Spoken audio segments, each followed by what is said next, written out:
નમસ્કાર દર્શક મિત્રો, લોકમંચમાં ફરી એકવાર આપનું સ્વાગત છે. લોકમંચ આજે એક વિશેષ એપિસોડ, કારણ કે આજે આપણી સાથે જોડાઈ ગયા છે ભારતમાં જેટલી લોકસભાની ચૂંટણી થઈ રહી છે અલગ અલગ સીટ ઉપર, એની અંદર જે હાઈ પ્રોફાઇલ સીટ કહેવાય છે એમાંની એક સીટ એટલે હૈદરાબાદની સીટ.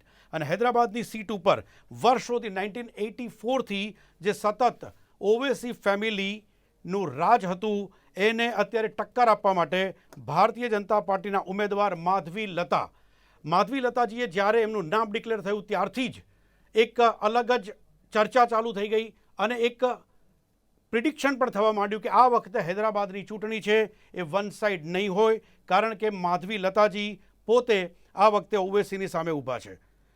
આ જ વાત કરવા માટે શું છે ત્યાં ગ્રાઉન્ડની હકીકત, કઈ રીતે છે માધવી લતાજીનો પ્રચારની સિસ્ટમ, એ चर्चा કરવા માટે हमारी સાથે रूबरू जोड़ाया है हैदराबाद थी माधवी लताजी. माधवी लताजी, आपका स्वागत है. नमस्कार और मेरे सारे गुजराती भाइयों बहनों को घणो प्रेमा.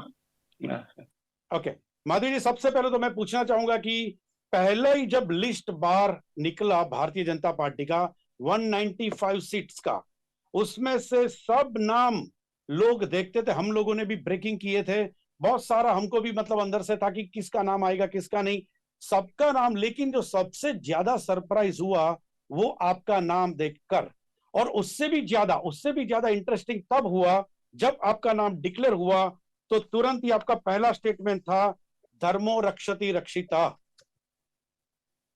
ये दोनों के बारे में बात मैं सुनना चाहूंगा. क्या पहले से अंदेशा था आपको बताया गया था भारतीय जनता पार्टी ने 6 महीने पहले से आप कुछ प्रिपरेशन कर रहे थे कि अचानक ही आपका नाम डिक्लेयर हुआ और ये स्टेटमेंट भी आपने पहले से डिसाइड करके रखा था कि नाम डिक्लेयर होगा, पहला स्टेटमेंट मेरा यही होगा? क्या था, बताइए जरा माधवी जी. वैसे तो हमने सारी जिंदगी कभी कुछ प्रिपेयर करके नहीं किया है भैया, क्योंकि दिल से जब किसी को प्यार करते हैं या समाज सेवा करते हैं तो समाज सेवा लोग प्रिपेयर करके समाज सेवा नहीं कर पाते. अगर ऐसा कुछ होता है तो शायद 1-2-3 महीना करके छोड़ देते हैं. तो लोगों को, अपने देश को दिल से जो प्यार करने वाले रहते हैं ना, उनके पास कोई प्रिपरेशन नहीं होती है. उनकी कैरेक्टर ही ऐसी होती है, उनकी व्यक्तित्व भी ऐसी कुछ होती है. वैसी हूं मैं भी. धर्मो रक्षति रक्षितः, इसलिए मैंने कहा है कि जो इंसान धर्म का रास्ता पकड़ के निकलता है वो कांटों का रास्ता रहता है, वो इतना आसान नहीं रहता है. लेकिन उसको अगर कोई मानकर, यकीन कर उसके ऊपर निकलते पड़े तो एक ऐसा भी दिन आएगा जब धर्म स्वयं उसका रक्षण करेगा. ये मैं बचपन से मानती आई, इसलिए इसके बारे में कुछ खास सीखने की जरूरत भी नहीं है या प्रिपेयर करने की जरूरत भी नहीं है. ये दिलो जान से मैं मानती हूँ. 2018 में जब बीजेपी के कैंडिडेट थे वो 4th प्लेस पे आए थे, 4th प्लेस पे थे. ओवरऑल देखा जाए तो बात भी ये आती है कि हैदराबाद की जो सीट है उसमें 7 विधानसभा की सीट और 7 में से सिर्फ एक सीट भारतीय जनता पार्टी के पास. तो इतने सारे जो मतदार है जो भारतीय जनता पार्टी के खिलाफ वोट करते हैं, उसमें आपका लड़ना, हौसला इतना ही रखना नहीं, बल्कि अपना खुद का नहीं लेकिन कार्यकर्ताओं का हौसला और बढ़ाना, ये दिक्कत वाली बात तो होती होगी. हाँ भैया, ये जरूर इसके पहले दिक्कत वाली बात है, लेकिन आज नहीं है, क्योंकि यहाँ पर आज तक का हिम्मत नहीं हुआ असदुद्दीन जी के काले करतूते बाहर निकालने के लिए. इस प्रकार से वो बार बार बाबरी मस्जिद का मुद्दा लेकर बैठे हैं. तो सारा देश तो जानता नहीं कि वो खुद के लोकसभा पार्लियामेंट में मस्जिदें तुड़वाते हैं. ये किसका हिम्मत था बाहर बोलने के लिए? हम तो न किसी से डरे भाई. हमारा जीवन देने वाला ईश्वर है, लेने वाला भी ईश्वर है. अभी बीच में कौन है ये इंसान हमको डराने वाले हैं? तो हम लेके आए सच्चाई बाहर. जब खुद के लोकसभा पार्लियामेंट में मस्जिदें तोड़ रहे थे, सचिवालय बनाने के, एयरपोर्ट्स बनाने के लिए, प्राइवेट बिल्डरों के लिए मस्जिद तोड़कर उनके लिए ये वक्फ बोर्ड के लैंड जा रहे थे, अब तो चुपचाप बैठे. क्यों बैठे? क्या मतलब था इस साइलेंस का, इस खामोशी का? तो कुछ तो होगा ना. तो क्यों बैठे अब खामोश? अब उस मस्जिद के बारे में बात करते हो जो इस भारतीय ने नहीं बनाया, वही मुगल ने बनाया, बाबर ने बनाया। क्या लगता है बाबर आपका? क्या लगते हैं मुगल आपके? तो इतने तड़प रहे आप इस मंदिर को तोड़कर।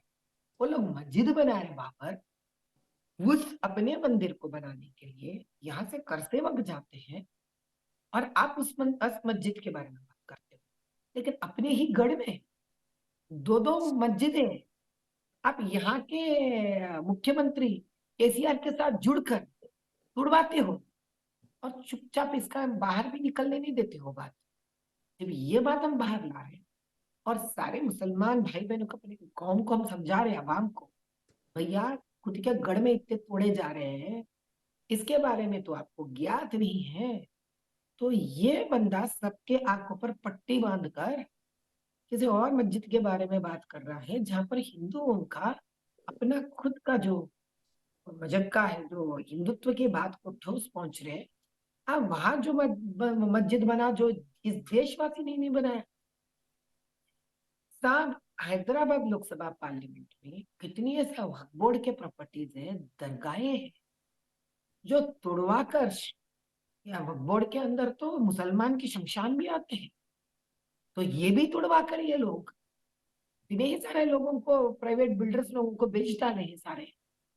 आप यकीन नहीं करते, पूरा 17,000 एकड़ का लैंड है सिर्फ हैदराबाद लोकसभा पार्लियामेंट में वक्फ बोर्ड का। आप यकीन नहीं करते, उसके अंदर तकरीबन 15,000 एकड़ ही लोग खत्म कर दिए, बचा ही माधवी नहीं जी, वो। माधवी जी, यहाँ पे बात ये आती है और सवाल भी ये उठता है कि आपने जो बात बताई ये शायद पहली बार तो नहीं है। तो ऐसा क्या रीजन है कि 1984 से, तो क्या आपसे पहले जो भी कैंडिडेट आते थे ओवैसी के खिलाफ खड़े होते थे, उनके फैमिली के मेंबर्स जो भी चुनाव जीत के आए उनके खिलाफ भी, तो क्या उन्होंने ये बात नहीं उठाई? और अगर उठाई भी होगी तो वहां के जो वोटर्स है वो क्यों एक ही फैमिली को कंटिन्यू बरसों से वोट करते हैं?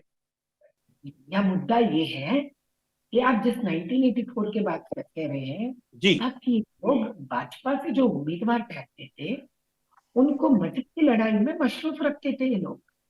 यानी कि किसी हिंदू को लड़ाई कर लेना, उसको मार डालना, इसके चमचे लोग जाना, ये हम लोग दंगा फसाद करना, तो भाजपा के लीडर्स को, इनको अपने लोगों को बचाने में ही लग जाते थे। और ऊपर से देखिए, 1984 में इतना मीडिया प्रेजेंस कहाँ थी, बताइए तो सही आप। अभी तो ऐसे चुटकी करिए तो सारी जगह पता चलती है। इसके बावजूद भी एएमआईएम असदुद्दीन ऐसे कितनी सच पूरा देश जानने से रोक सका। तो इमेजिन करिए आप। एक छोटी सी बात बताती हूँ आपको, ज्यादा बड़ा जी। भी नहीं है। जब कविता के ऊपर ईडी रेड हुआ, पूरा दुनिया पता था ईडी रेड हुआ है, यानी सारे जर्नलिस्ट आए हुए थे, सारा जी। मीडिया में ये उछाला गया बात। यही ईडी रेड शाहनवाज, फलकनुमा शाहनवाज है उसका नाम, जो किंग्स ग्रुप के ओनर है, जो इतने सारे फंक्शनल ये वो क्या क्या नहीं वक्फ बोर्ड के प्रॉपर्टीज के ऊपर बनाया। यही शाहनवाज का गाड़ी, खुद का गाड़ी बोलकर असदुद्दीन, इलेक्शन कमीशन के अंदर कितने गाड़ियां हैं उसके ऊपर असदुद्दीन का अब खुद का गाड़ी बोलकर लिख लिया है। आप उसका आगे निकले तो वहां पे शाहनवाज का किंग्स ग्रुप का ओनरशिप है उस गाड़ी के ऊपर। लेकिन उनके ओवैसी के पास तो कुछ नहीं है ना, आपने देखा तो सही। उनका जो एफिडेविट है उसमें सिर्फ 23.87 करोड़ उनके पास कार है नहीं। हाँ, तो तो ये फिर ये वही प्लीज। तो हमारे डर वही से, तो। उनका एफिडेविट बदल गया था। 2023 का जब उन्होंने फाइल करे, उसमें तो पिस्तल भी फाइल करे। हम्म। तब हम नहीं थे ना। अब तो हम नीचे से उनके सारी सच्चाई बाहर निकाल के आग लगा दिए ना। तो अभी अभी एफिडेविट बदल जाएगा ना भैया। तो जरा अपने आप को काबू में रखकर बनाना पड़ता ना। ऐसे तालार के जैसे नहीं दे सकते ना।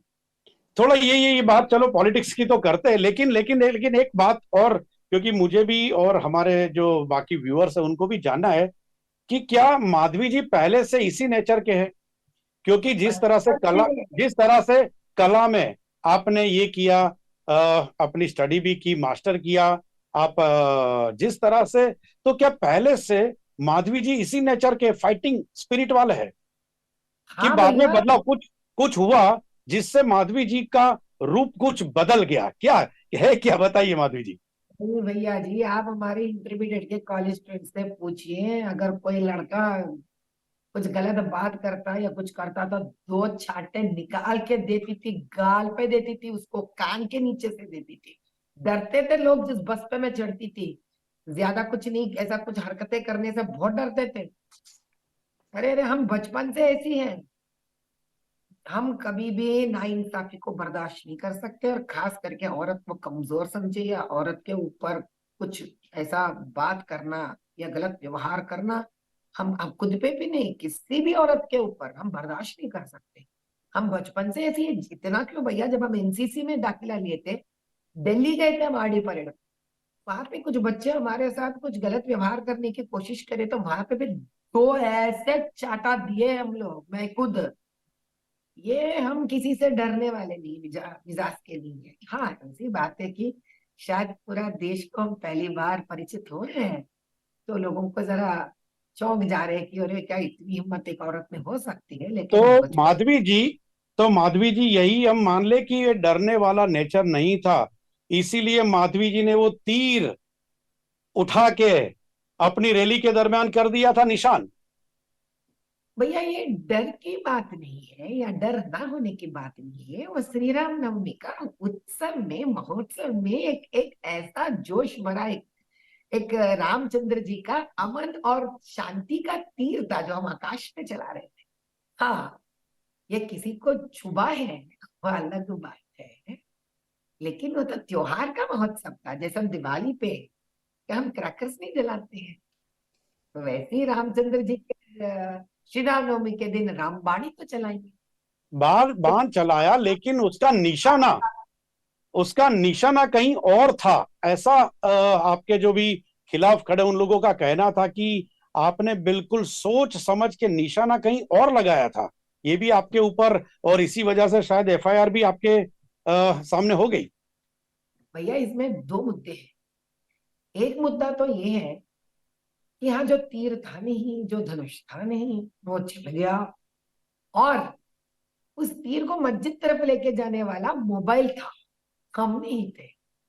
और अगर मोबाइल तीर को लेके जाना चाहता है तो सिर्फ वहां के बाजू के बगल के मस्जिद में क्या, वो कितनी भी दूर पर चांद पे भी लेके जा सकता है ना। अभी मैं ऐसे मोबाइल को चांद की तरफ दिखाऊंगी तो तीर चांद की तरफ चले जाएगा। अगर वो वही मोबाइल मोबाइल में भाई मेरे बाजू ठहरा हुआ असदुद्दीन के घर की तरफ दिखाया दे तो तीर असदुद्दीन घर की तरफ चले जाएगा। अभी मोबाइल वाले का मर्जी, वो मोबाइल किस दिशा में लेके जाना चाह रहा है। तीर तो हम आकाश में चला रहे थे, हम थोड़ी क्यों मस्जिद पे चलाएंगे। लेकिन उन मस्जिदों का क्या, उन तीरों का क्या जो असदुद्दीन खुद के पार्लियामेंट, लोकसभा पार्लियामेंट में तुड़वा दिया है। ये थोड़ी बोलेगा। और दूसरी बात, एक बैरिस्टर होकर वो लोग खुद के इतने सालों के, 40 सालों के एक मैनिफेस्टो नहीं निकाल सकता। तो उनकी सोच विचार तो इतनी छोटी सी हो गई कि तीर को पकड़कर वोट मांग रहे हैं भैया।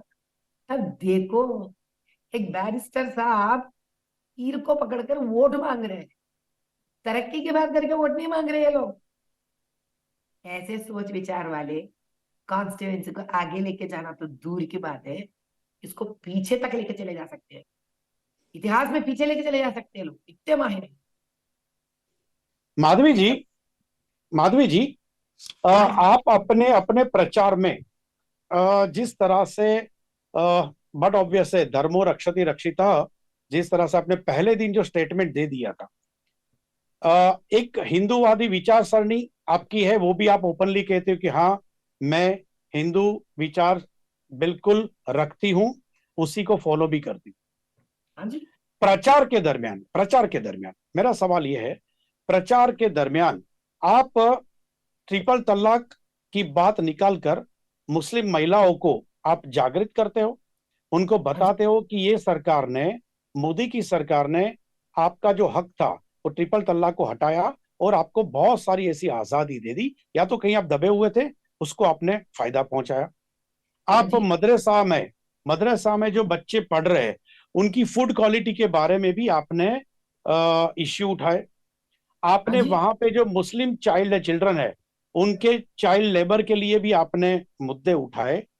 हाँ जी। यानी यानी कि आप वहां पे बात करेंगे अपने हिंदू धर्म के कट्टर होने की, लेकिन लेकिन मुद्दों में आपको जाना पड़ेगा तो उन मुस्लिम मतदारों के बीच में ही और उनके इश्यू लेके ही ना। हाँ जी। तो इससे हिंदुत्व का क्या दिक्कत है? ये हिंदू बोल क्या रहे हैं आपके कहते आपके आपके विरोधी बोल रहे हैं ऐसा। हैं? अरे विरोधी विरोधी को कुछ है तो बात करने के लिए। विरोधी के पास दो ही मुद्दे हैं। एक मुद्दा है तीर के बारे में, दूसरा मुद्दा है बीफ काटने के बारे में। इससे तो अच्छा एक जाहिल है ना भैया, कम से कम बात करता रहे। अम्मा देखो यहाँ पे ड्रेनेज खराब है, यहाँ पे नाला से ड्रेनेज बाहर निकल रहा है, अम्मा मेरा रोड ठीक नहीं है। मेरे हिसाब से जाहिल बेहतर है इनसे, जो पसमंदा बेहतर है इनसे। कम से कम इतना तो बोल पा रहा है कि यहाँ पे खंबा नहीं है अम्मा, लाइट नहीं है अम्मा, पानी नहीं है अम्मा, रोड साफ नहीं है अम्मा, नाला ठीक नहीं है अम्मा, गंदा पानी बाहर निकल रहा है अम्मा, हमको घर नहीं है अम्मा, बच्चे पढ़ नहीं पा रहे अम्मा, लड़कियों को नौकरी नहीं है अम्मा, लड़कों को नौकरी नहीं है अम्मा। अरे वो ज्यादा मुद्दा समझते हैं असदुद्दीन से। इतने सारे तो बस ही फिर रहे वो। कोई पसमंदा के घर से मुझे बीफ खाने का ख्वाहिश सुनाई नहीं दिया, किसी पसमंदा के घर से तीर का बात सुनाई नहीं दिया। ये तो सिर्फ बैरिस्टर साहब ही बात कर सकते हैं, क्योंकि लंदन जाके पढ़ के आए ना। तो शायद मेरे हिसाब से जो लंदन जाके बड़े बड़े पढ़ाई करते हैं इनके जैसे, वो तीर के बारे में और बीफ के बारे में बात करते हैं। तो आम लेकिन माधवी इंसान। जी, इतने स्कॉलर है आपके हरीफी उम्मीदवार, और आप भी बोलने में इतने माहिर है, तो आप उनको बाजू में बिठा के, एक ही शहर में है तो उनको बिठा के समझाते क्यों नहीं हो आप? मेरे हिसाब से आप तो समझाने में इतने लाखों लोगों को समझा सकते हो। तो ये तो एक ही बंदा है और वो आपको बता रहे हो कि वो स्कॉलर है। मेरे हिसाब से आप अपनी भाषा में समझाओ तो वो समझ भी सकते कि ये। जी माधवी जी। अच्छा मैं आपको एक बताते हैं भैया, मेरे हिसाब से मेरे बहुत सारे तेलंगाना भाई बहन भी वहां पे हैं। हम्म। हमारे तेलुगु में एक कहावत है, मोक्कई वंगनिधि माने वंगुना। इसका मतलब है जो छोटा सा पौधा बनकर ना झुक सकता है, सीधा नहीं हो सकता है, एक महावृक्ष बनकर वो कहाँ सीधा होगा भाई। जिस जब भी इनको सीधा बनना था तब ये सीधा नहीं बन पाए। अब कहाँ ये उम्र में हो सकते हैं, आप भी कितना बड़ा ख्वाहिश लेके बैठे हो मेरे गुजराती भाई। छोड़ो छोड़ो, इतने बड़े बड़े सपने मत देखा करो आप। चलो ठीक असदुद्दीन है। बहुत बड़े वृक्ष हो गए, ये काम करते करते करते करते। अब उनमें कोई बदलाव आप करते ही मत सोचो, उम्मीद ही मत करो। आपको मायूसी का सामना करना पड़ेगा। फिर बाद में मत बोलना माधवी दीदी हम बहुत मायूस हो चलो माधवी दीदी, आपको एक सवाल ये भी पूछ लेते हैं हम। गए। जिस जी। तरह से चुनाव के प्रचार में आपने अलग अलग मुद्दे उठाए, बाकी अलग अलग जगह पे भी मुद्दे उठते हैं, लेकिन ये जो आया मेरे हिसाब से पूरे हिंदुस्तान में सब लोग ये डिस्कस कर रहे थे। जिस तरह से आपका video I am not woman करके जो डाल दिया, क्या क्या सीधी पहली प्रतिक्रिया क्या थी? क्योंकि मेरे हिसाब से आप जैसी जो अगर औरत है वो ये जब देखेगी या सुनेगी तो आग बबूला हो जाएगी। ये क्या था? आपको षड्यंत्र लग रहा है? क्या था ओरिजिनल घटना? क्या है गुजरात के लोगों को, हमारे व्यूअर्स को बताइए प्लीज। ये मैंने कहाँ बताया I am not a woman? मेरे हिसाब से मैंने जब स्मिता प्रकाश जी का इंटरव्यू किया था, मैंने जी। कहा मैं सामान्य औरत नहीं हूं, मैं बुलडोजर हूँ। अगर सामने का उम्मीदवार ये समझता है मैं अबला हूँ, मैं एक सामान्य महिला हूँ, तो गलत फहमी कर रहे हैं। मैं शक्ति हूँ जो राहुल गांधी जी नहीं समझ पाते, वो अलग बात। उनकी डिक्शनरी में ना एक शक्ति का बात नहीं उनको समझ में आता बेचारे। मेरे लगता है उनका बचपना इटली में गुजारा होंगे, तो ये नहीं समझ पाए। सो मैं एक शक्ति हूँ, और शक्ति का सामना करना किसी बस की बात नहीं है जब तक वो धर्मबद्ध नहीं। तो ये कहा।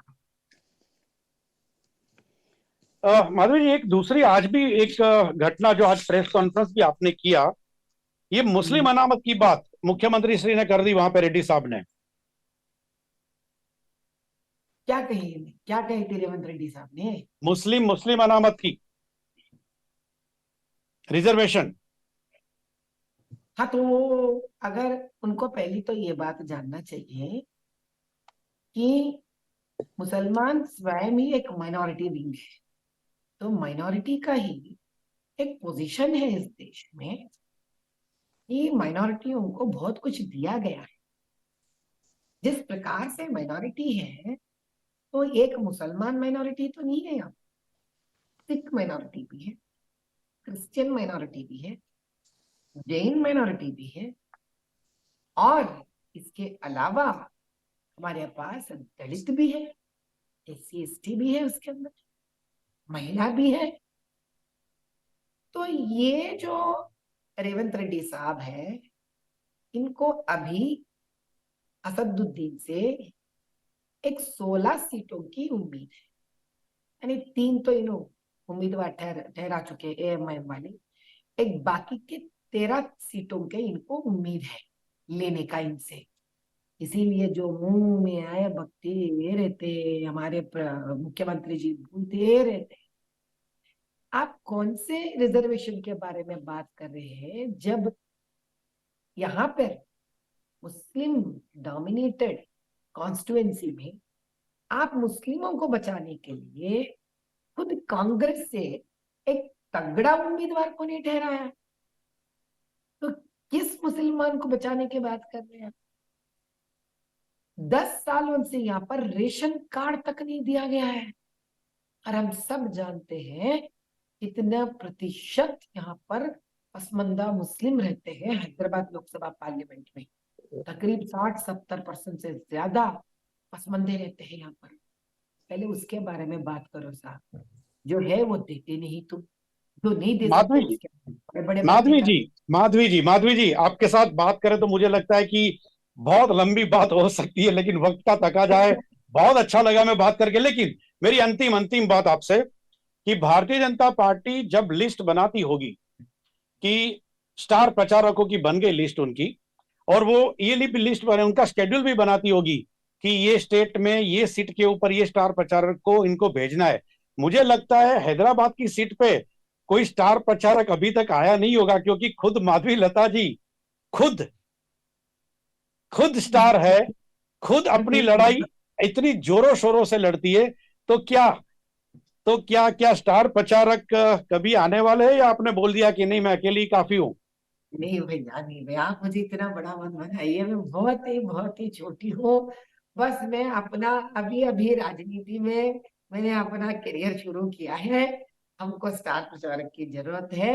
हम सारे देश के बड़े बड़े मंत्री जो भी है भाजपा से इधर आने के इंतजार में है। परसों ही अनुराग ठाकुर भाई आके गए हैं, एकदम बढ़िया यंग एंड डायनेमिक मिनिस्टर। बहुत अच्छा लगा उनके साथ काम करना। और आगे आगे आने वाले दिन में भी हमारे बहुत सारे मंत्री इधर आने वाले हैं, और अमित शाह भाई भी शायद हमारे यहाँ आने वाले हैं। तो हम उम्मीद कर रहे हैं हमारे पास ऐसे हमारे शुभ चिंतक भाजपा के आए, हमारा मदद करे, हमारा साथ चले। हमारा ही नहीं, हमारा लोकसभा पार्लियामेंट हैदराबाद के भी उम्मीद बढ़ाए, हौसला दे। हम यही चाहते माधवी जी, माधवी जी, अंतिम सवाल, 13 मई को जब चुनाव खत्म होगा, क्या उसके बाद माधवी लता जी का ये प्रोग्राम है कि बाहर अलग अलग स्टेट में जाके, अलग अलग लोकसभा की सीट पे जाके, क्या माधवी जी चुनाव प्रचार करेगी?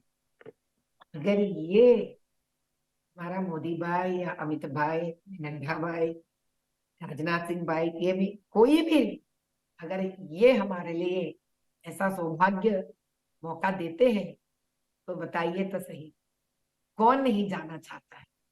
हम देश के हैं और देश हमारा है।